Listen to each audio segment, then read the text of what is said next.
What you just watched is a cross screen. The Golden State player runs her route. The Indiana defender on the screener does not touch her, does not jam her through, does not make her fight for the path to the wing.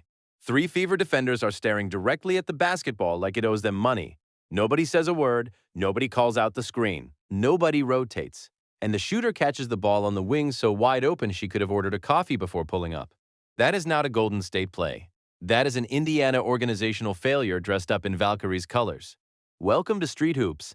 I'm Dre Fiver, and tonight we are doing something different. We are going possession by possession, offense and defense, through the film of this 90-88 loss, because the final score does not come close to capturing how structurally broken the Indiana Fever look on the defensive end of this basketball court right now.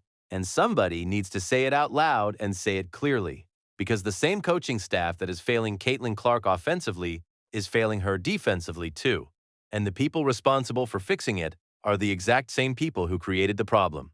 Let's establish the full picture first, because the raw numbers from this game are already damning enough before we even get to the film. Veronica Burton delivered 25 points, 6 rebounds, and a career-best 5 block shots. Gabby Williams added 19 points, 6 rebounds, and 6 assists. Two guards combined for 44 points and 12 assists against Indiana's defense. And the Fever, the team that came into this game ranked 4th in the entire league in defensive rating, allowed a Golden State offense to find clean looks, comfortable mid-range pull-ups, and uncontested threes at a rate that has no business happening against a defense that is supposed to be a strength. The gap between what this defense looks like on paper and what it looked like Thursday night at Chase Center was wide enough to drive a bus through, and that gap has a name. It is called coaching. Now, before we go into the defensive film, let me set the offensive context one more time, because both sides of the ball contributed equally to this loss, and I am not going to pretend otherwise. Indiana committed 17 turnovers in this game. 17. Going into this matchup, Golden State ranked 1st in the entire league in defensive rating, and they forced turnovers at one of the highest rates in the league. That is a major matchup problem for a Fever team that was already turning the ball over at an above-average rate on the season. The numbers told you exactly what was coming before the opening tip. Golden State's defense forces mistakes. Indiana's offense makes them. Put those two facts in the same building on a Thursday night in San Francisco, and you are going to get 17 turnovers and a 2-point loss. That is math. What you cannot math your way out of is the defensive scheme failures, because those were not caused by Golden State being physically overwhelming. They were caused by Indiana not knowing the fundamentals of what they were supposed to be doing on their own side of the court. Here is what I need you to understand about the defensive breakdowns in this game, because this is the part that post-game analysis always skips in favor of talking about the box score. When a defense gives up open threes off cross screens and flare screens, the problem is almost never the individual defender getting beat on that specific play.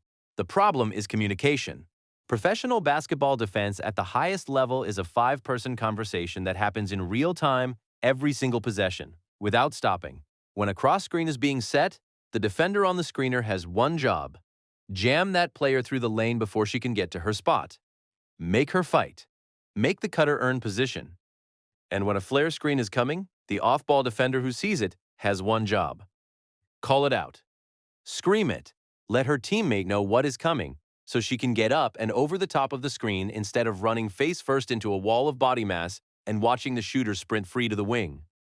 These are not advanced basketball concepts. These are things taught at the high school level. These are things drilled in practice until they become involuntary. Until calling out screens and jamming cutters happen without conscious thought, the same way a driver signals before changing lanes without reminding themselves to do it. When this is not happening in a professional game, when it is happening on a consistent multi-possession basis throughout an entire 40-minute contest, that is not a talent problem. That is a preparation problem. And preparation is coaching. Let me walk you through exactly what was happening on the defensive end of this game, because I watched this film twice, and I need you to feel what I was seeing. The first thing that jumps out immediately is the gap help positioning. Basketball defense at this level is built on a principle called gap coverage. When the ball is on one side of the floor, the off-ball defenders do not stand next to their assigned players.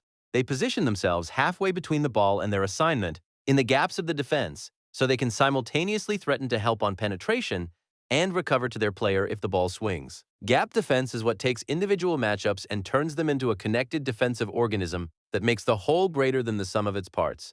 It is what forces offenses into contested shots instead of clean looks. Throughout Thursday's game, Multiple Indiana defenders were caught in completely wrong positions, too tight to their assignments, back to the ball, staring at the basketball instead of seeing ball and player simultaneously, leaving the gaps wide open and inviting Golden State to swing the ball and find shooters who should have had a fever hand in their face.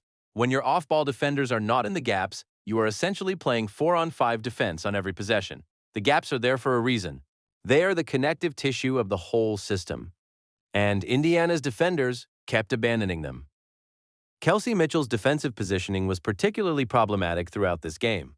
On multiple possessions, Mitchell was caught guarding with her back to the basketball, which is a cardinal sin at the professional level because it means you cannot see what is happening around you. You cannot anticipate cuts. You cannot react to skip passes. You cannot help on drives because you have no idea the drive is coming until it is already past you. And when Mitchell was handling the ball on one end of the floor and being asked to be a primary defender on the other end, the transitions between those two roles looked disorganized and under-practiced. There were possessions where she switched assignments incorrectly, going over the top of a screen when the defensive call required going underneath, creating a mismatch that Golden State immediately recognized and exploited. There were possessions where she fouled a jump shooter, because her positioning was wrong and her instinct was to reach instead of recover. 5 fouls.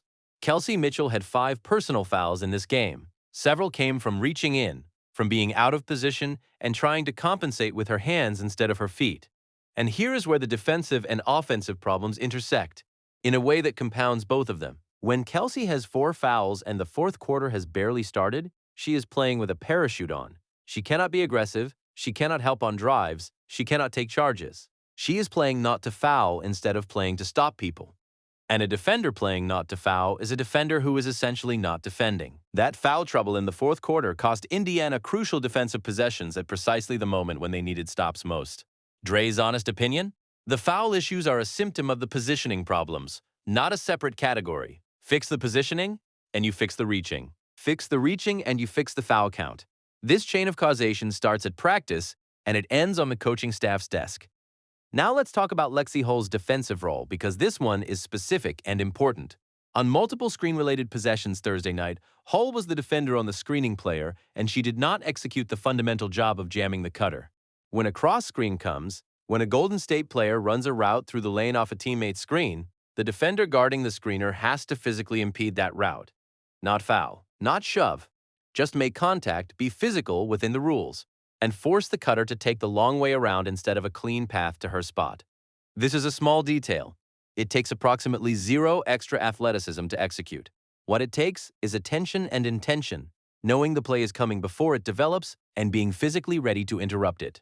Hull was not doing this consistently enough. Cutters were running clean routes, arriving at their spots without contact, and receiving the ball in perfect shooting position with enough time to set their feet.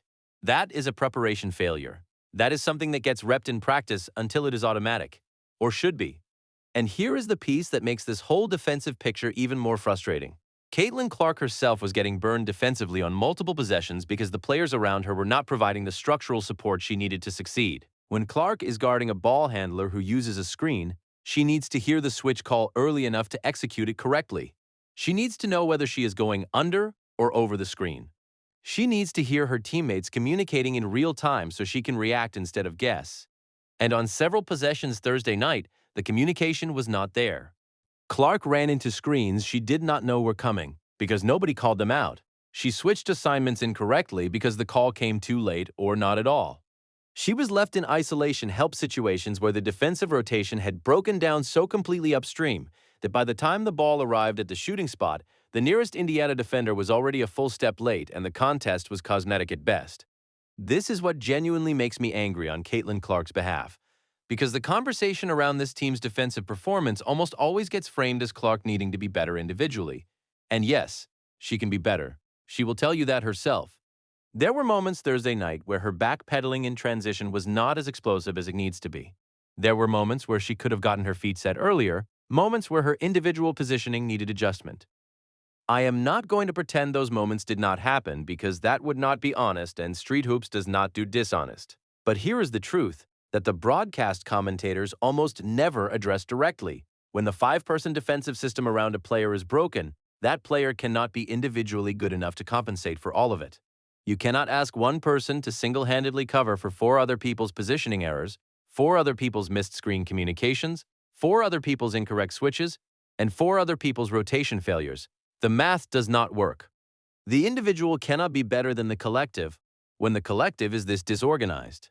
Let me talk about Veronica Burton one more time because her individual performance is the most direct evidence of Indiana's defensive failure, and I want to connect the dots clearly. 25 points, 5 blocked shots. From a point guard, in a professional basketball game, Burton was patrolling the paint, swallowing up drives and blocking shots with the authority of a legitimate shot-blocking big, not a point guard who is primarily known for her perimeter defense and competitive edge. And the reason Burton was able to do this is not that she suddenly developed into an elite shot blocker overnight. It is that Indiana's offense was driving into the lane without conviction, without counters, without the burst, and physicality that makes a help defender commit and opens up the pull-up or the kick-out on the other side. Every single time a fever driver approached the basket and presented the ball in a way that allowed Burton to time her contest from the weak side, that was a decision failure. That was a driver who did not finish strong enough, did not make the move that forces the help defender to choose, did not have a practice counter for exactly this situation. 5 blocked shots is a scouting report screaming at a coaching staff. After the first blocked shot, you make an adjustment.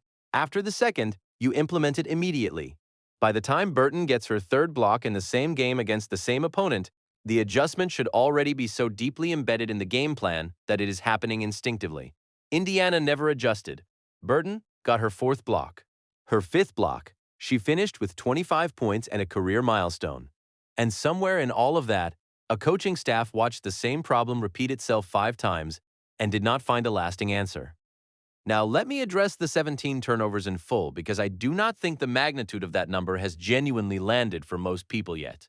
17 turnovers in a 2-point game on the road. Clark had the most damaging ones late. The turnover at 132, the turnover at 106 in the 4th quarter, that directly led to Golden State extending the lead at the worst possible moment. But the turnover problem was a full-team issue that started in the 1st quarter and ran through all 40 minutes. Indiana's offense is built on quick decision-making and ball movement.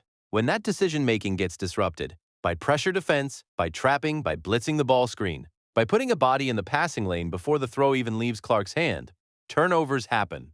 And Golden State's defense is specifically and deliberately designed to create exactly those situations against exactly this type of offense. The correct response to that kind of defensive pressure is having secondary and tertiary options in the offensive system that punish the trap before it fully closes. When Golden State doubles Clark off a ball screen, the right answer is hitting the player rolling from the screen before the second defender can complete the trap. That requires the screener to know exactly where to position after the screen, exactly when to release and roll or pop, and exactly how to present themselves as a viable catch-and-shoot or catch-and-finish target. That requires hundreds of reps. That requires a practiced, detailed, shared understanding between Clark and whoever is setting that screen about what the read is on every possible defensive coverage. And what we saw in both Valkyrie's games this season is that those reps have not been put in at the level they need to be. The secondary action off the trap is not consistent enough, not automatic enough, and not trusted enough by the players running it. And 17 turnovers is what that looks like in a box score. I want to give credit where it is genuinely due before I close this out, because this episode has been heavy on accountability, and I need to make sure the people who showed up are recognized.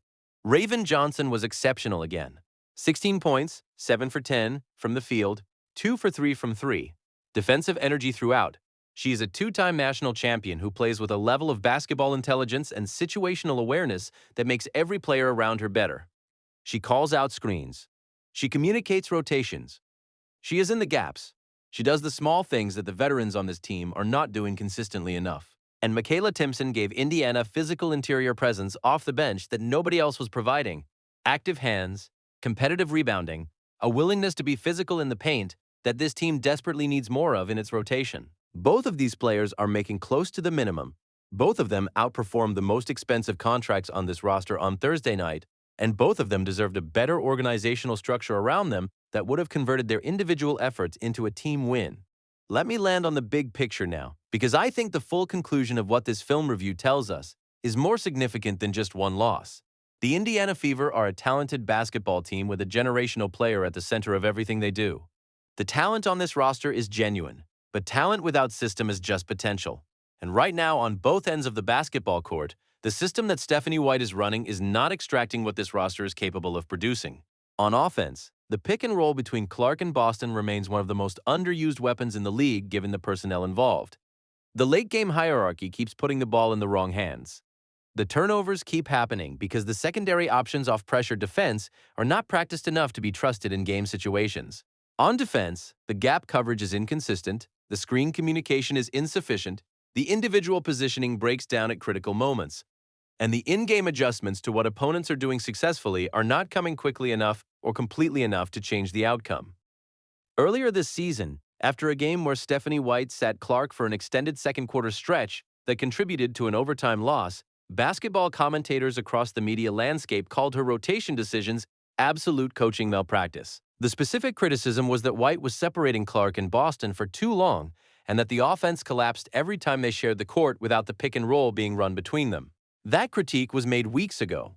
It was made loudly. It was made by credible people who watched this game at a deep level. And Thursday night at Chase Center, the same problems were present in updated form. Same separation, same absence of pick and roll, same late-game hierarchy failure, same defensive communication breakdown. When the same problems appear week after week despite public accountability and despite the stakes becoming higher with every game, that is not bad luck. That is an organizational resistance to the changes that are obviously necessary.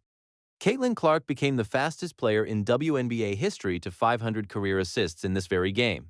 59 games obliterating a record that had stood for years.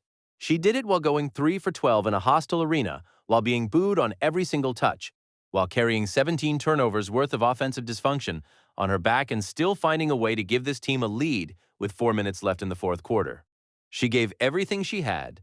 The system around her gave everything it had. And everything it had was not enough, not because the talent was insufficient, but because the preparation, the communication, the scheme, and the in-game decision-making were insufficient. And those things are fixable.